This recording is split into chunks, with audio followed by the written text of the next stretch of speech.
Officer Nick Winters walked slowly through the dim corridor of Level 7, the lowest deck of Frontier Station Epsilon 9. His boots made soft thumping sounds on the metal floor. The air here smelled different from the upper levels, a mix of machine, oil, recycled oxygen, and something else he couldn't name.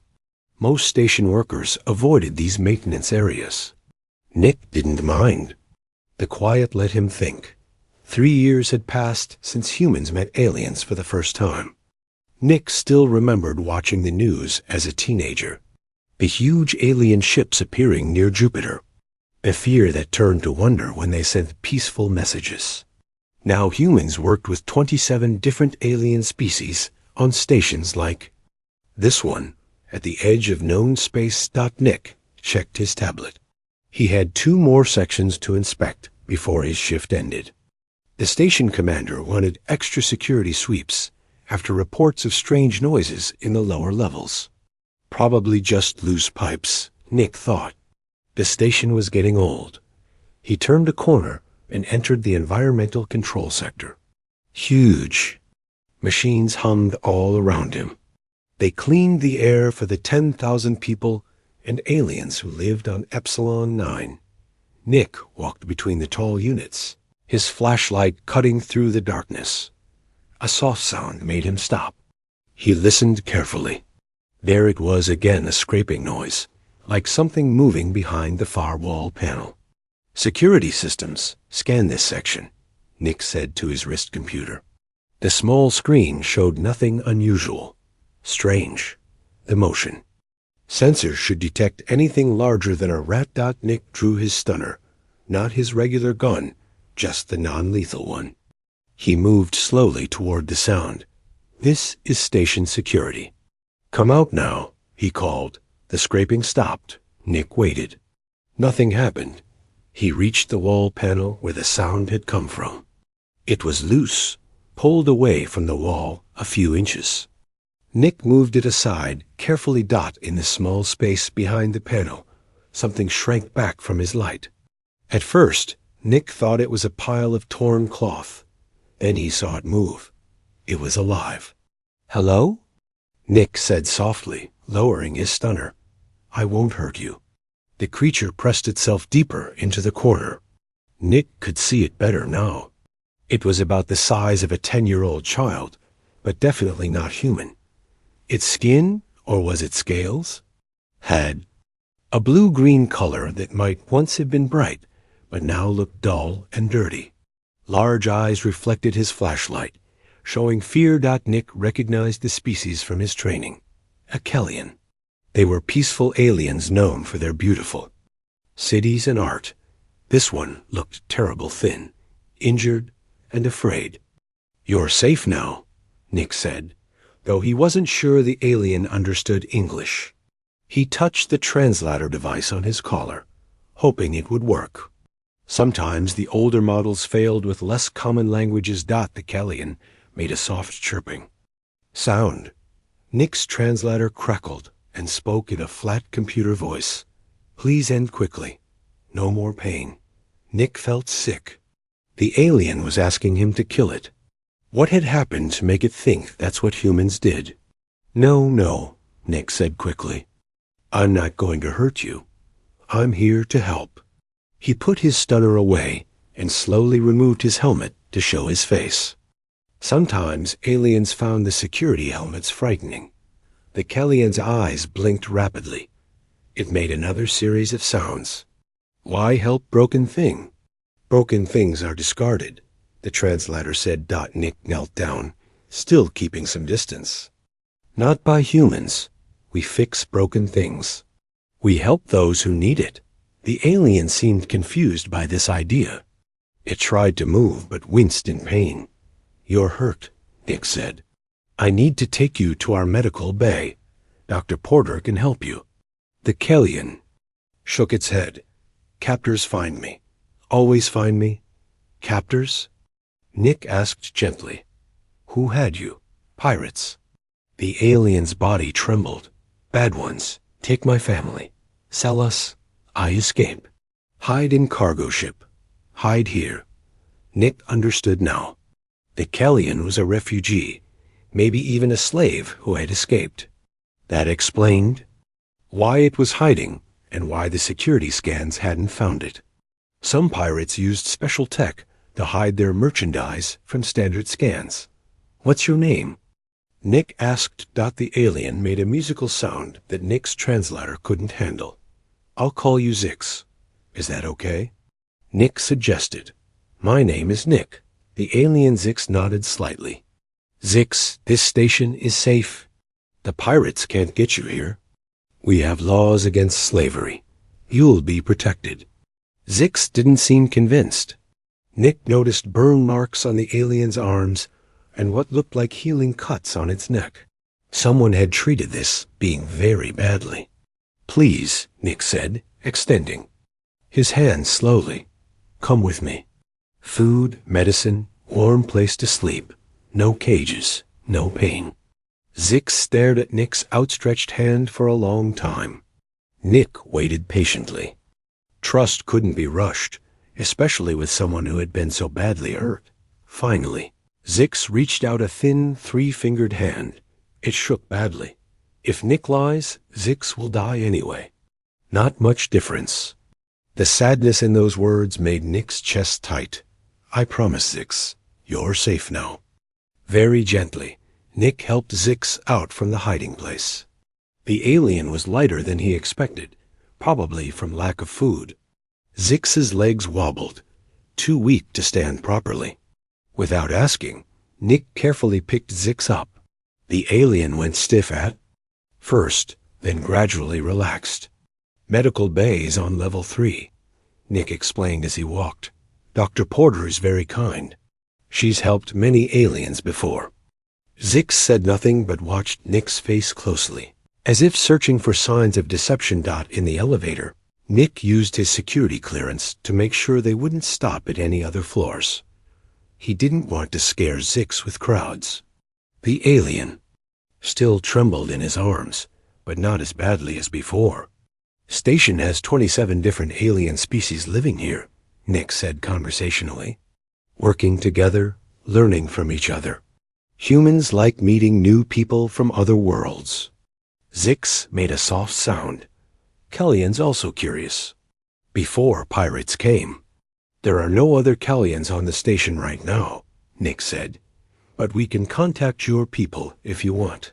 Zix looked away. "No people left. All my pod family taken. Sold. To collectors, labs. Hellions need pod family. Alone is slow death." Nick didn't fully understand, but he recognized the pain of loss. "I'm sorry, Zix, truly." The elevator doors opened to the bright lights of level 3. Zix squinted and buried its face against Nick's chest. Nick walked quickly toward the medical bay, nodding at the few people they passed. Dr. Lily Porter looked up from her desk as they entered. Her eyes widened at the sight of the injured alien, but she immediately stood and gestured toward an examination. "Table. Put your friend here," she said calmly. "What happened?" "Escaped slave, I think," Nick said quietly. "Very afraid, hurt, and hungry." Lily nodded and approached slowly. "Hello there. I'm Dr. Porter. I'd like to help you feel better. Is that okay?" Zix looked at Nick, who nodded encouragingly. "It's okay, Zix. You can trust her." The alien finally gave a small nod. As Lily began her gentle examination, Zix reached out and grabbed Nick's hand. The grip was surprisingly strong. "Stay with me?" Zix asked, voice trembling. Nick squeezed the three-fingered hand carefully. "I'll stay with you, as long as you need." For the first time, something like hope appeared in Zix's large eyes.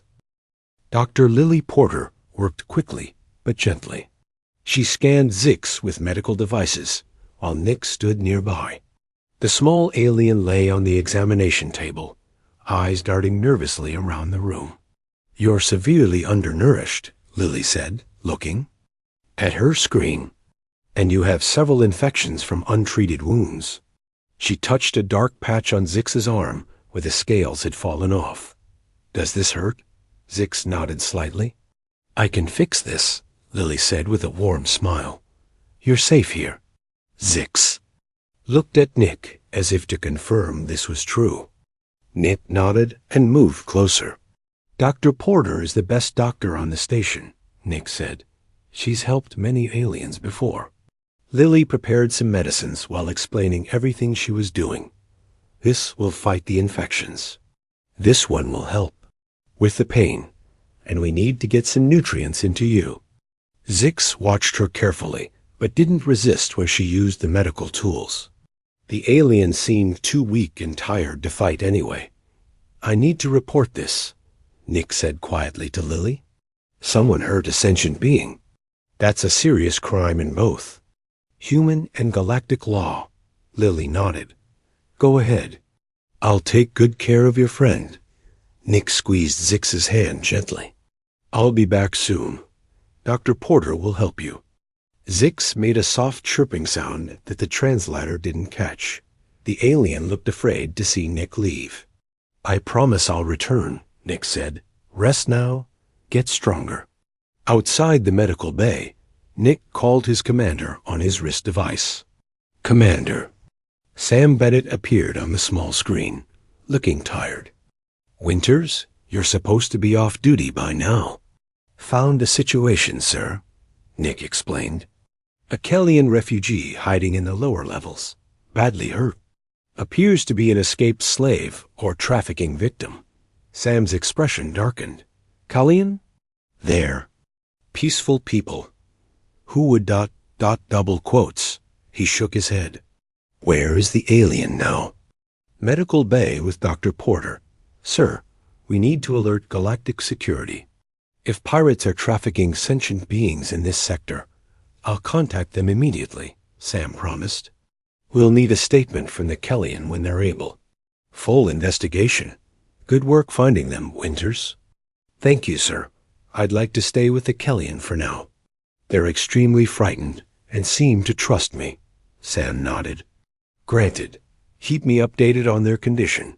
Nick returned to the medical bay. Lily had cleaned Zix's wounds and attached a small device to the alien's arm that was slowly delivering nutrients. How are they doing? Nick asked. Better already, Lily said. The Kellian physiology responds quickly to treatment. But ... She lowered her voice. There's a bigger problem. I've contacted the Galactic Council about finding Zix's people. And Lily looked sad. Zix told the truth. Their entire pod family was captured in a pirate raid on a research vessel. No other survivors have been found. Nick frowned. What does that mean for Zix? Kellians are semi-collective beings, Lily explained. They form deep psychic bonds with their pod families. Without these connections, they eventually lose their will to live. It's not just emotional, it's biological for them. Nick looked at Zix, who had fallen into an exhausted sleep on the bed. So without a pod family, Zix will recover physically, Lily said, but within a few months they'll begin to deteriorate mentally. It's like extreme, terminal loneliness. Nick felt a tightness in his chest. To survive such horrible treatment, only to die of loneliness seemed terribly unfair. There must be something we can do, Nick insisted. Could another Kellian pod adopt Zix? Lily shook her head. It's extremely rare for Kellians to accept outsiders into established pods, and the nearest Kellian settlement is months away. Nick stayed with Zix through the night. He called his roommate to explain his absence and filled out reports on his tablet while sitting beside the sleeping alien. Sometimes Zix would twitch or make distressed sounds. When this happened, Nick would speak softly until the alien calmed again. Morning came, and Zix opened large eyes to find Nick still there.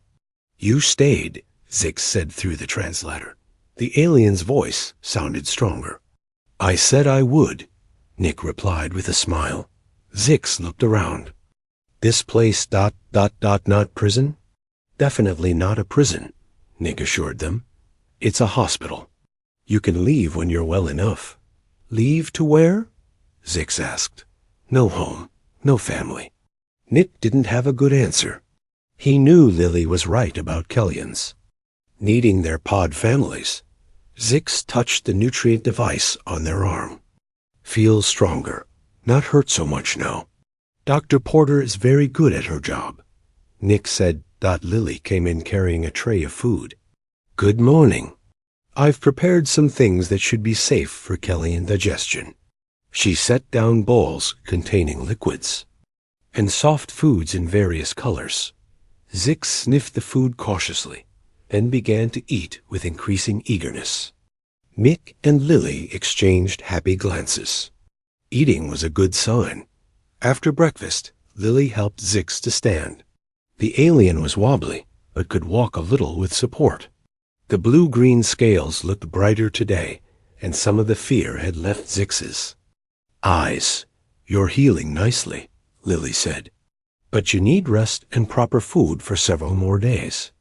Commander Sam Bennett visited later that morning. He spoke kindly to Zix, asking gentle questions about what had happened. Zix described the pirate attack on the research vessel, where their pod family had been studying space phenomena. The pirates had killed those who resisted and sold the others to collectors or research labs. Zix had escaped during a transfer between ships and hidden on a cargo vessel that eventually docked at Epsilon 9. We will find these pirates, Sam promised. They will face justice for their crimes. After Sam left, Zix seemed tired from reliving the painful memories. Nick sat quietly nearby, offering silent support. That evening, he helped Zix walk to the large window in the medical bay. The alien stared out at the stars with a deep sadness. My family is out there, somewhere, or gone forever. Nick stood beside Zix, watching the distant stars. An idea had been forming in his mind all day. It seemed impossible, maybe even foolish, but he couldn't ignore it. Zix, he said carefully.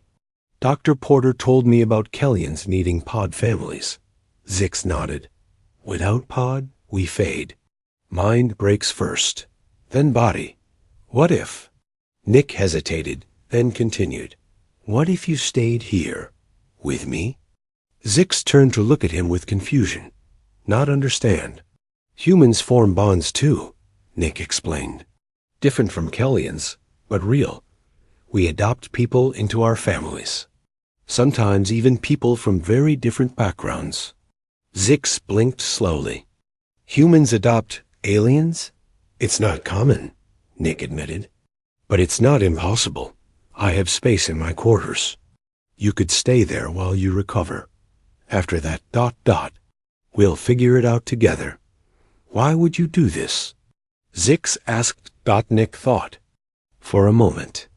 Because no one should be alone. Because you deserve a chance at happiness. Because ... double quotes. He smiled slightly. Because I want to. Zix looked back at the stars, then at Nick. Not same as pod family. No, Nick agreed. But maybe it could be enough? To keep you from fading? Zix was quiet for a long time. Finally, the alien spoke softly. Would try. If Nick really wants Zix to stay. Nick felt a wave of relief and something else responsibility. Commitment. I do want you to stay, he said firmly. Stay with me. I'll keep you safe. Zix's scales rippled with a faint glow, the first sign of positive emotion Nick had seen. From the alien, then Zix will stay, the alien said, and learn about human family. 3 days later, Dr. Porter agreed that Zix could leave the medical bay. The alien was much stronger now. The infections were gone, and the damaged scales were starting to heal. Zix could walk without help, though still not very quickly. Take these medicines, Lily said, giving Nick a small bag. A blue one twice a day for pain. The green one at night to help with sleep. Nick nodded and put the bag in his pocket. Thanks for everything, Lily. She smiled. Just doing my job. Bring Zix back in 5 days so I can check the progress. She turned to the alien. "You're healing well. Just take it easy, okay?" Zix nodded. "Thank you, Dr. Porter. You are very kind." Nick had spent the last 3 days preparing his quarters for Zix. His apartment was small but comfortable, with a main room, bedroom, bathroom, and tiny kitchen area. He had moved some furniture to create a space for Zix in the main room, with a soft bed and some privacy screens. "Ready to go?" Nick asked. Zix looked nervous but determined. "Ready." They walked slowly through the station corridors. Zix stayed close to Nick, eyes wide at all the new sights. The station was busy with humans and aliens, going about their daily business. A few people looked curiously at Zix, but most just nodded politely and continued on their way. "Everyone is different here," Zix observed.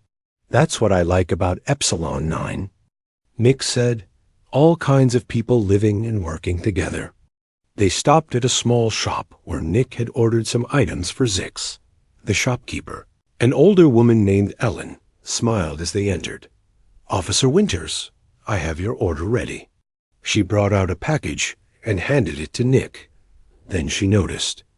"Zix. Oh, hello there. You must be Zix. Nick told me about you." Zix shifted nervously. "Hello." Ellen's smile grew wider.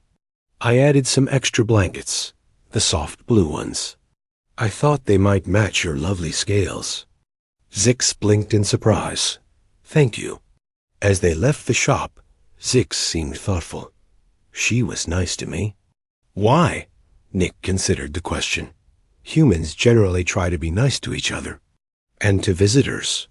Even though I look very different?" "Especially because you look different," Nick said. "It makes life more interesting." They continued to Nick's apartment on level 4.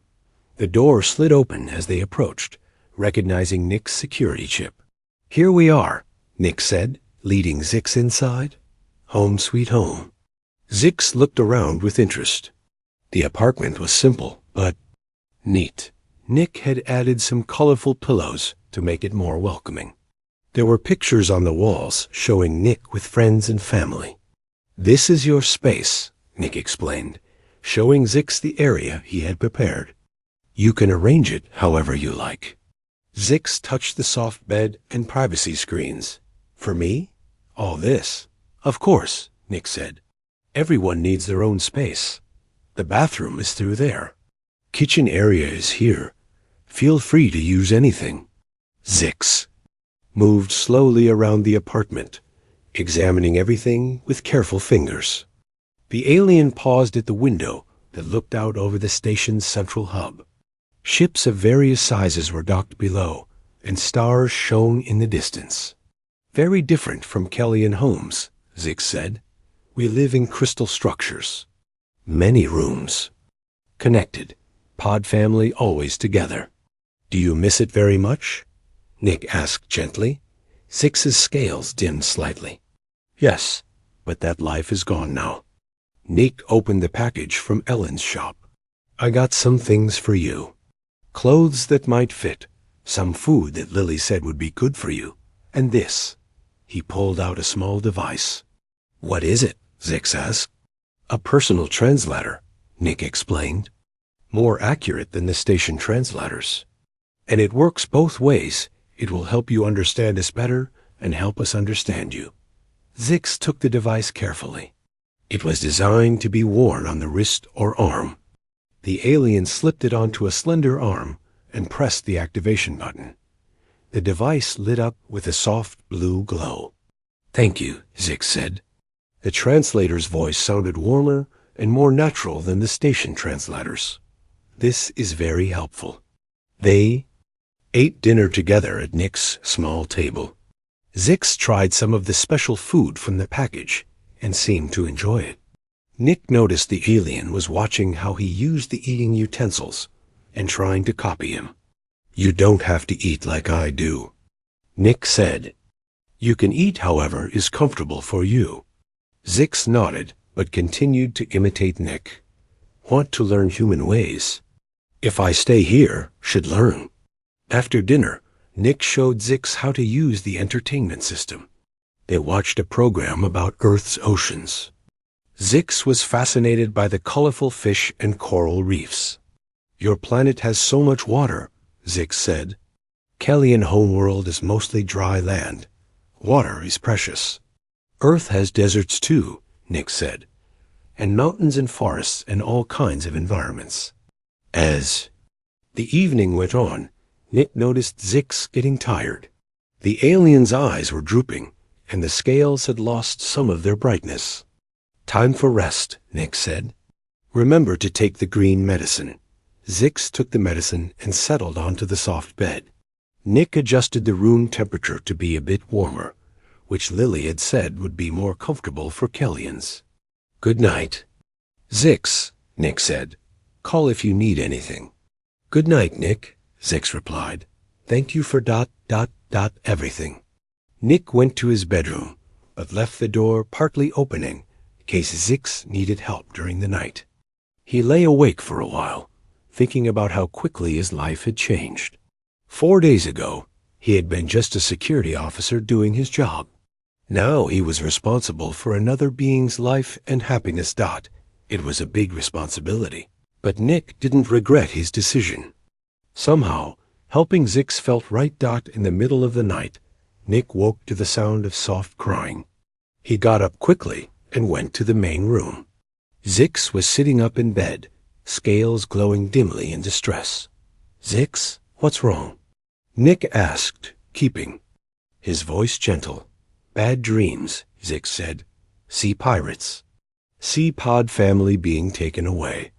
Try to reach them, but cannot move." Nick sat on the edge of Zix's bed. It was just a dream. "You're safe now." "No, it is dream," Zix said. "Still scary." Nick understood. Sometimes our minds get stuck in the bad memories. It takes time for them to fade. Zix looked up at Nick. "How long?" "I don't know," Nick admitted, "but it does get better. Each day, a little easier than the one before." Zix seemed to consider this. "We'll try to be patient." "Would it help if I stayed here until you fall asleep again?" Nick asked. Zix nodded, looking relieved. "Yes, please." Nick sat in the chair near Zix's bed. The alien settled back down under the blankets, scales gradually calming to a softer glow. "In pod family, we sleep close together," Zix said softly. "Never alone. Humans like being close to family too," Nick said. "Children often sleep near their parents when they're scared." "Am I like human child now?" Zix asked. Nick thought about it. "Not exactly. You're an adult who has been through something terrible. You need help right now, but that doesn't make you a child." Zix seemed satisfied with this answer. The alien's eyes slowly closed, and soon Zix was asleep again. Nick stayed in the chair, watching over his new friend until morning came. 2 weeks passed. Zix grew stronger each day. The damaged scales were healing, showing new patches of bright blue-green. Dr. Porter was pleased with the progress. She said Zix was recovering faster than expected. Nick had returned to his regular work schedule, but he arranged his shifts so Zix wouldn't be alone for too long. When Nick was working, Zix stayed in the apartment, watching Earth programs or reading about human history on the datapad Nick had given them. One morning, Nick had an idea. "Would you like to see the station gardens today? It's beautiful there. Lots of plants from different worlds." Zix looked interested but nervous. "Many people there?" "Not on weekday mornings," Nick said. "It should be quiet." Zix agreed to go. They walked together through the station. Nick noticed that Zix walked a little straighter now, less afraid of being seen. The gardens were on level 2, a large open space with paths winding between areas of plants.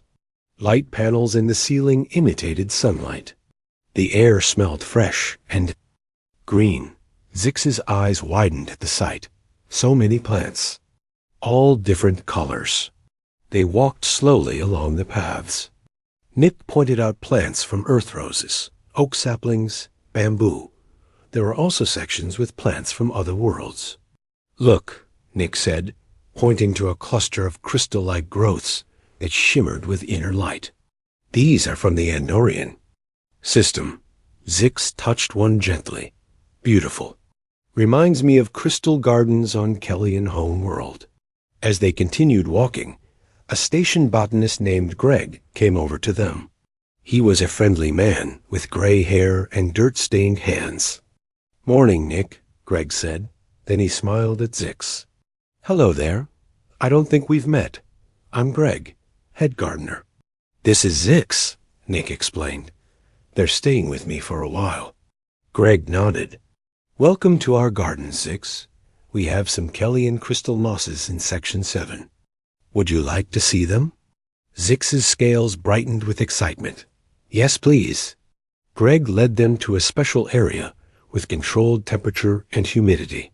Inside a glass case were small, delicate growths that looked like miniature forests made of colored glass. "We've had trouble keeping them healthy," Greg admitted.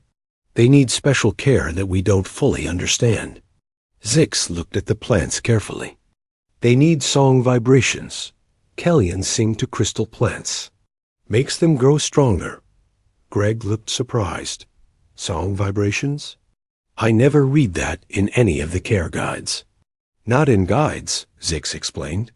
"Just something all Kellyans know." Greg turned to Zix with new interest.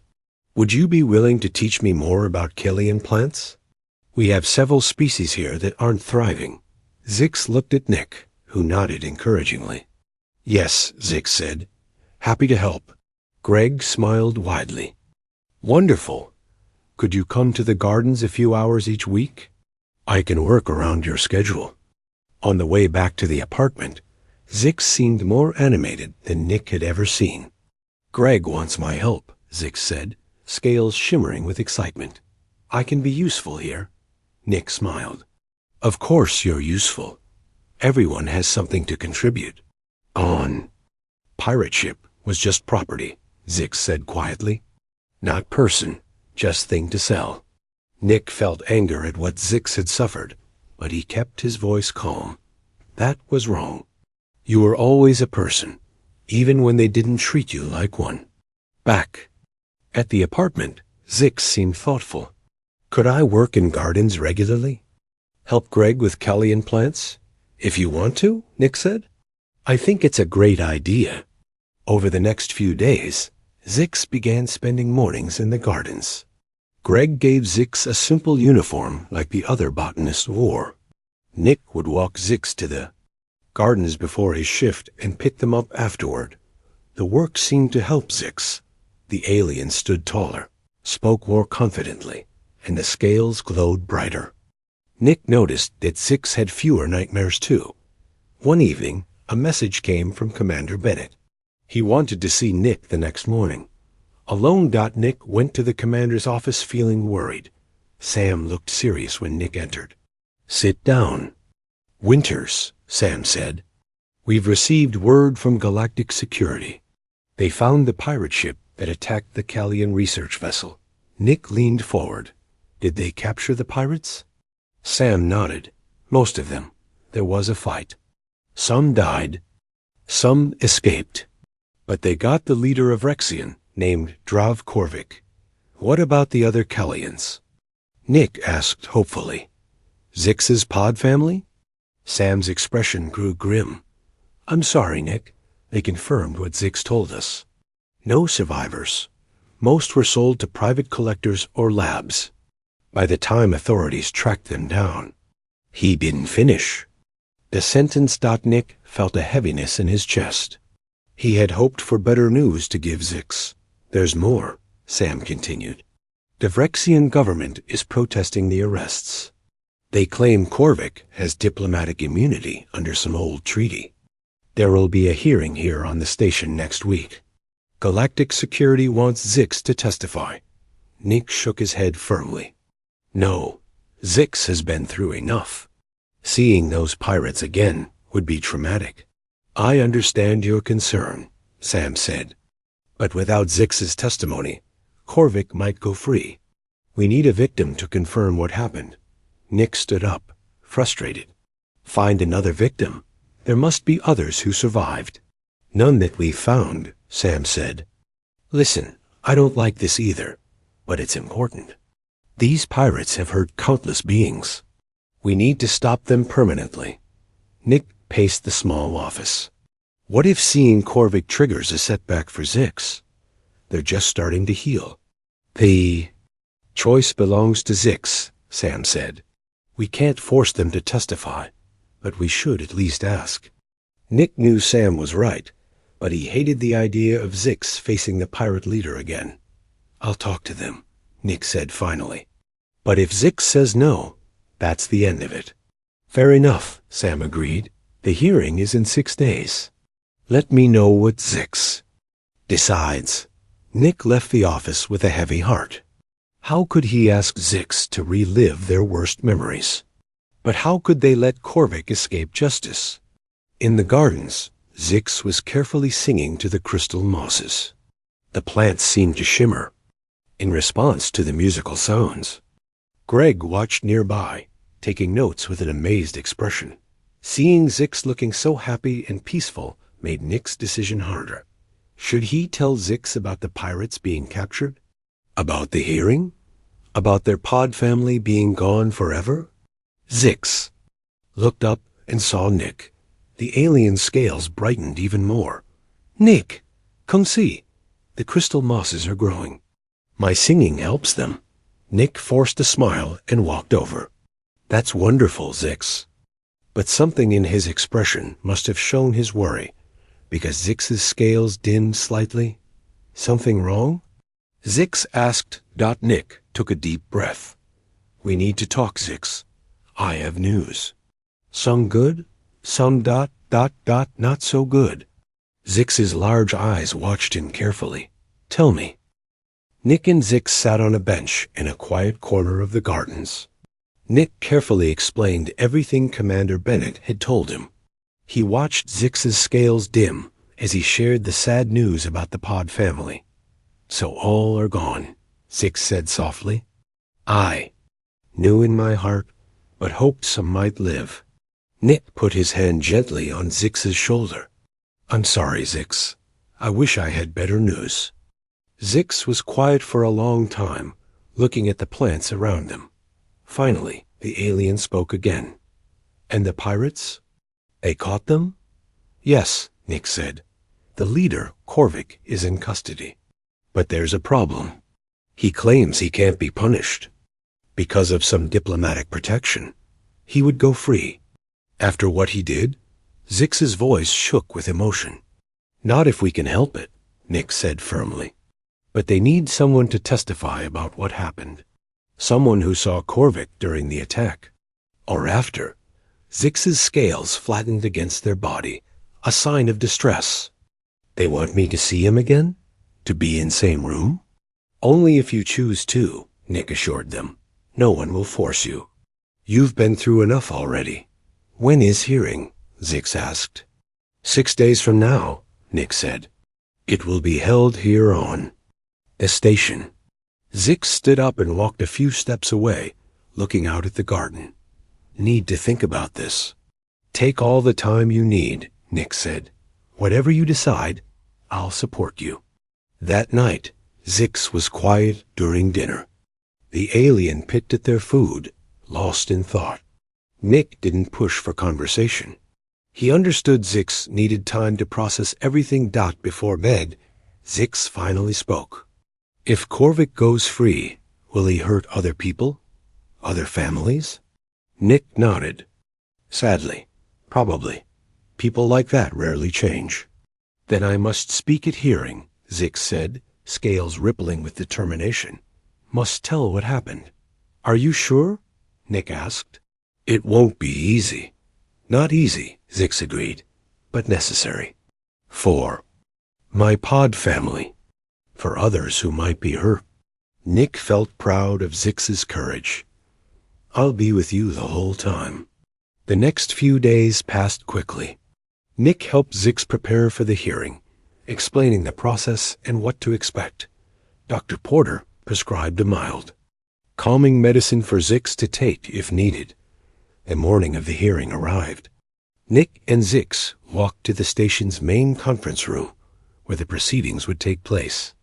Zix wore a special garment that Greg and the garden staff had made a simple blue-green robe that matched their scales. It was a small gesture of support that meant a lot to the alien. The conference room was arranged like a courtroom. At the front was a panel where 3 judges sat, 1 human, 1 Andorian, and 1 Tellarite. These representatives from the Galactic Security Council would make the final decision. On one side of the room sat Drav Korvik with 3 expensive-looking lawyers. The Vrexian was large and purple-skinned with 4 arms and a face covered in horn-like growths. He wore restraints on all 4 wrists. Zix stopped at the doorway, trembling at the sight of Korvik. The Vrexian looked up and saw Zix. A cruel smile spread across his face. "It's okay," Nick whispered. "He can't hurt you now." Zix's scales flattened in fear, but the alien nodded and continued into the room. They sat on the opposite side with Nick, Commander Bennett, and a lawyer assigned to their case. The hearing began with formal introductions. The head judge, the Andorian, explained the purpose of the gathering. "We are here to determine if Drav Korvik can claim diplomatic immunity for his actions against the Callian research vessel and its crew." Korvik's main lawyer stood up. He was a sleek, gray-skinned alien who spoke in a smooth voice. "My client is protected under the Vrexian Centauri Treaty of 2189, which grants all Vrexian merchants immunity from prosecution in this sector. The charges should be dismissed immediately." The Tellarite judge frowned. That treaty was meant for trade disputes, not violent crimes. "The language makes no such distinction," the lawyer replied confidently. "The text clearly states immunity from all legal proceedings, regardless of the nature of the alleged offense." The debate continued, becoming very technical and complicated. Zix leaned toward Nick. "Do not understand all these words. Is Korvik going to go free?" Nick squeezed Zix's hand. "Not if I can help it." Finally, it was time for Zix to speak. The alien walked slowly to the front of the room, scales dim with fear, but head held high. "Please tell us what happened on the day your research vessel was attacked," the human judge said kindly. Zix spoke in a clear voice, describing the terrible day when the pirates attacked. How they killed the ship's defenders. How they broke open the living quarters and dragged out the Kellians. "Korvik was there," Zix said, pointing at the Vrexian. "He sorted us by how much money we would bring. Said older ones not worth feeding. Had them killed. Sighed I was too small, but might grow. Put me in cage." The room was silent as Zix described the weeks in captivity, the beatings, the lack of food, the pod families being separated and sold to different buyers. "Last saw my pod family when sold to Research Lab," Zix said, voice breaking. "They cried for me. I cried for them." Korvik laughed. By the time Zix finished speaking, many people in the room had tears in their eyes. Even the Andorian judge looked deeply affected. Korvik's lawyer tried to question Zix, suggesting the alien was confused or lying. But Zix remained firm, answering. Each question honestly docked when Zix returned to their seat. Nick whispered, "You did great. I'm so proud of you." The judges withdrew to consider their decision. While they were gone, Commander Bennett approached Nick and Zix. "No matter what happens," Sam said, "your testimony was important, Zix. It shows the galaxy what really happened." After 30 minutes, the judges returned. The human judge spoke first. "Having considered the evidence and testimony, we reject the claim of diplomatic immunity. The Vrexian Centauri Treaty was never intended to shield individuals from accountability for violent crimes." Relief washed over Nick. Korvik shouted angrily, but was silenced by the guards. The Andorian judge continued. Drav Korvik will be transferred to the Galactic Security Detention Center to await trial for piracy, murder, slavery, and trafficking of sentient beings. As Korvik was led away in restraints, he glared at Zix with hatred. Zix stood tall, scales brightening with each step the Vrexian took toward the exit. When the room had cleared, Zix turned to Nick. "It is over? This part is over," Nick said. "Korvik will face justice now." They walked back to their apartment in comfortable silence. At the door, Zix stopped. "Thank you, Nick, for everything." Nick smiled. "That's what family does." They stand by each other. Zix's scales glowed brightly. "We are family now?" "Really? If you want to be," Nick said. "I meant what I said that first day. Stay with me forever." Zix reached out and took Nick's hand. "Forever is a long time for humans." "It's exactly as long as it needs to be," Nick replied. That night, they sat by the window, looking at the stars. Zix was no longer homeless, bare, or broken. And Nick was no longer alone. Sometimes family is found in the most unexpected places, created from the simple words, "Stay with me forever."